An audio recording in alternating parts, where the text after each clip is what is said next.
All right, hey guys. Tonight we're going to take a look at the Eagle Industries Modular Salt Pack V2. According to the label, this is with zipper adapter and MP3 retention. So it'll hold your Zune or your iPod Touch, as well as zip on to Eagle plate carriers, or anything that you want to molly the adapter onto. So this increases the appeal of this a good bit more because the current offering of Eagle plate carriers don't make a whole lot of sense. The MMAV or MMAC that they have right now, their bigger, more built-out plate carrier does not have the zipper adapters, and then their kind of knockoff JPC does, which is kind of counterintuitive. So not a huge fan of that. But this bag's not bad. All right, we'll get it on the table and take a look at it. I think it's an okay sized pack. The features may be a little lacking, but if I remember right, the price is okay. No complaints there. And then if you're running a bulk cut carrier, I think this thing would fit really well. So I think it's a pretty okay option for zip-on panels on a larger form factor vest. But let's get on the table and take a look at it.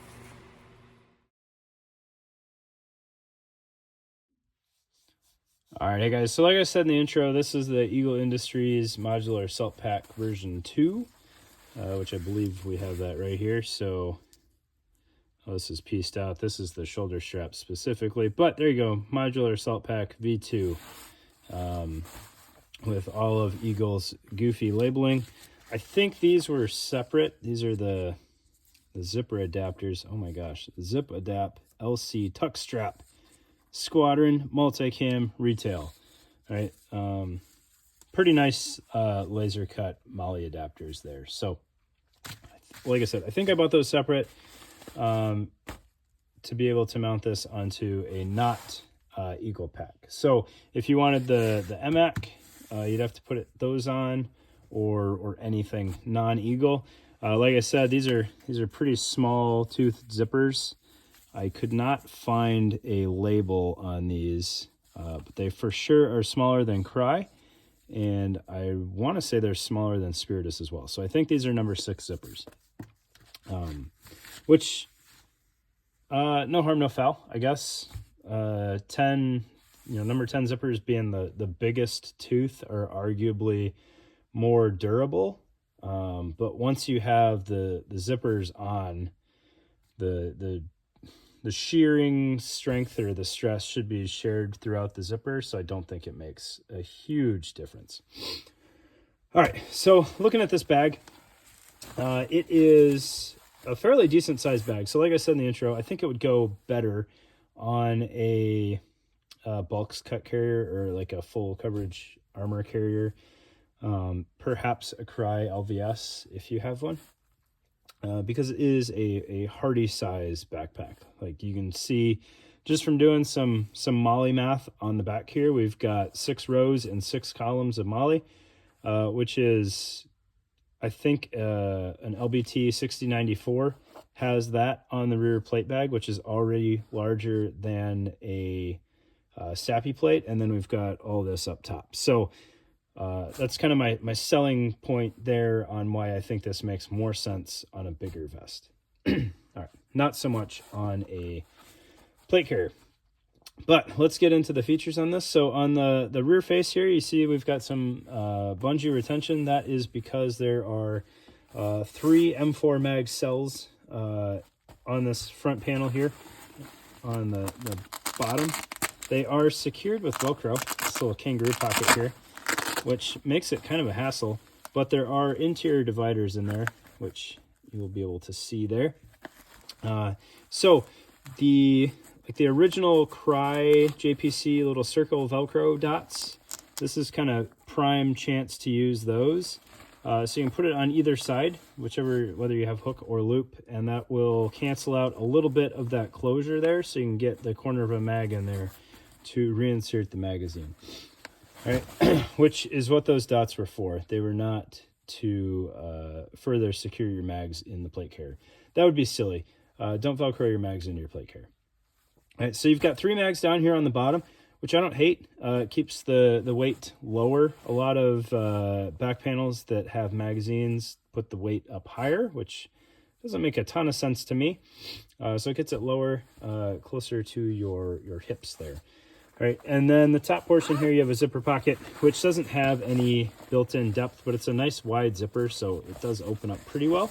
But that would make a great map pocket or other flat items, right? And then a little bit Velcro at the top, because a little bit of Velcro never hurt anybody. All right, looking at the sides of this thing, the sides are sort of similar to the beaver tails. So you've got kind of a pass through here. I think this is another magazine pocket, really. So you've got your 2-column wide pocket here with bungee retention, and there's just a little pass through on the bottom here for drainage. So you could put a magazine there and a magazine on the other side, which should give you, 5 magazines of space if you wanted that here. I don't think you're going to have great luck putting a radio in here. 152 might be asking a lot of this, especially with this bungee retention. But let's give it the old college try. I don't foresee this going well, especially with this pack empty. Boy. No, this is going to be a nightmare, and I can already tell.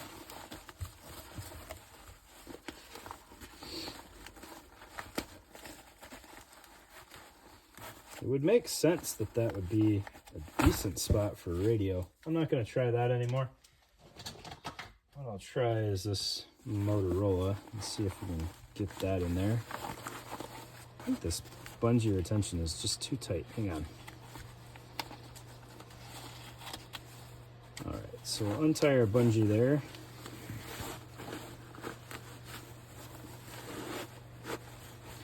All right, so a Motorola wouldn't be too bad there.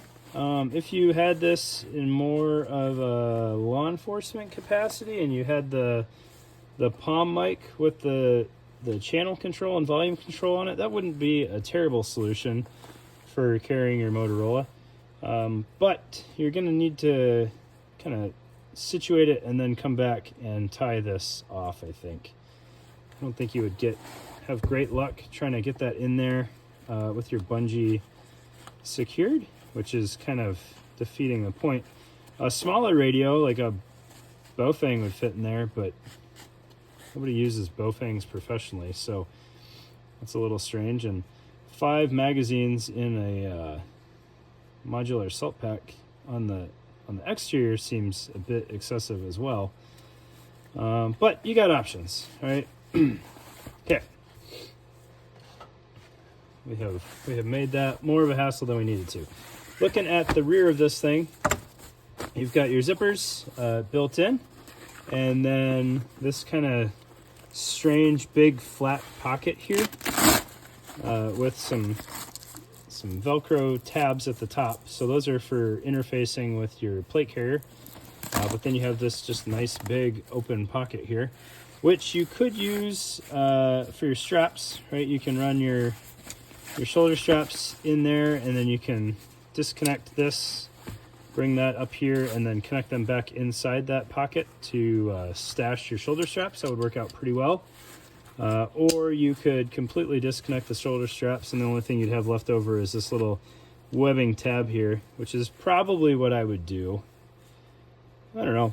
Once you zip this thing off, you might want the shoulder straps on it. So I could see that going either way. The shoulder straps are pretty nice. You would want to take out as much slack as possible up here so that you get the pad on your shoulder.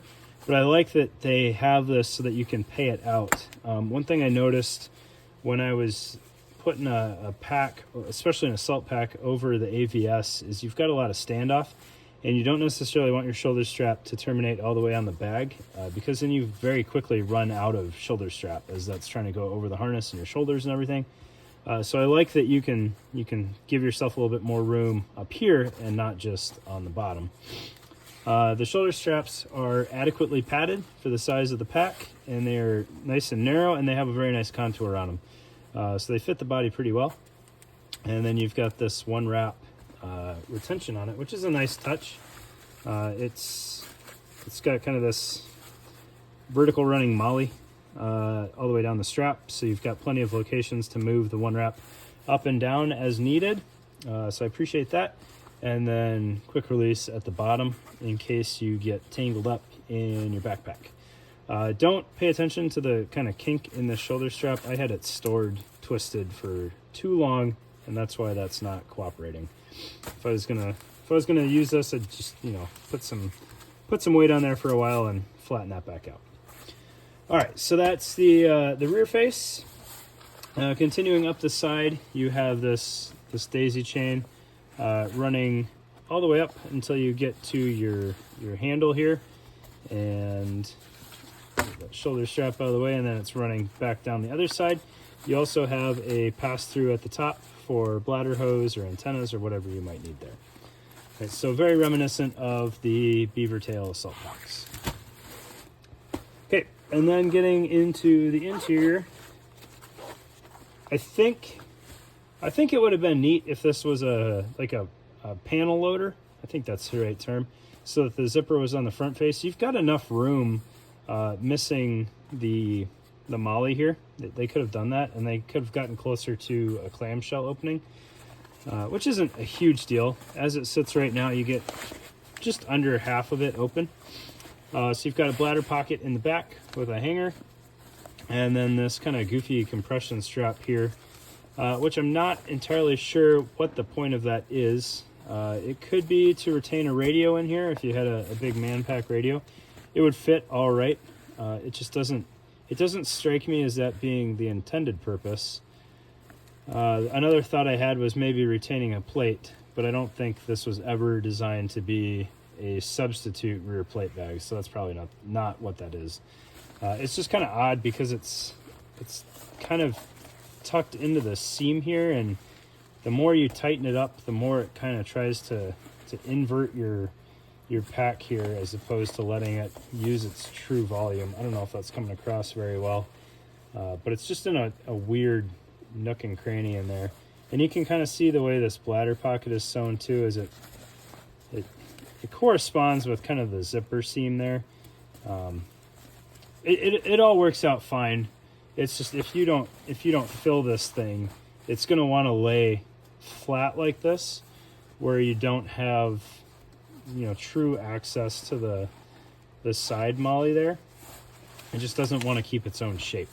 But that said, it's pretty lightweight for what it is, which is kind of nice. It's all Cordura, so I'm not concerned about the durability, but it just doesn't have excessive bulk, which would help it keep its shape better.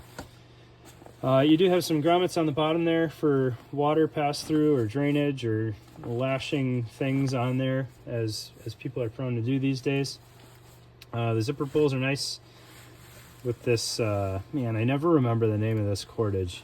I like it, I'm a fan of it. And then they've got the heat shrink on there. I realize it's kind of far away. It's not gutted paracord. It's this other really textured cord here, almost like a double strand 100-pound cord. It's neat. I like it. It works well for zipper pulls. You've got, yeah, that on all your zippers. I don't think I'm missing anything on here. It's a pretty simple bag for what it is. I want to say it was sub $200, maybe closer to $150. It was on sale at the time, so I can't remember what it was exactly. It's Eagle. It's good quality. I don't think this stuff is made in the U.S. anymore. Let's see here. Made in USA. So this one is, at least. I know they've stepped up their offshore production, which I don't have a huge problem with when it's an established company like Eagle or LBT or any of the big name companies, really, because there's still some implied quality control behind it, and they should back up their products. The other thing, the webbing retention on here, I don't necessarily know if this is needed, this toggle with shock cord there. The sewn in one wrap works pretty well, but I'm a fan that they put something on there for retaining that, and I don't hate them for trying something new, right? Might be a little bit overkill, A little bit of extra hardware there. No big deal though. There you go. That is the Eagle Modular Assault Pack version 2. Again, if you need a big boy armor carrier, I recommend taking a look at this thing. If you use a plate carrier and you just don't quite want a full-size bag, maybe this would work out well. I think direct mounted it might be a little large, but the straps are perfectly serviceable. So there you go. Hope you guys enjoyed the video. If you were looking at these before, hopefully you know a little bit more about them. And if you want this one, hit me up. Thanks, guys.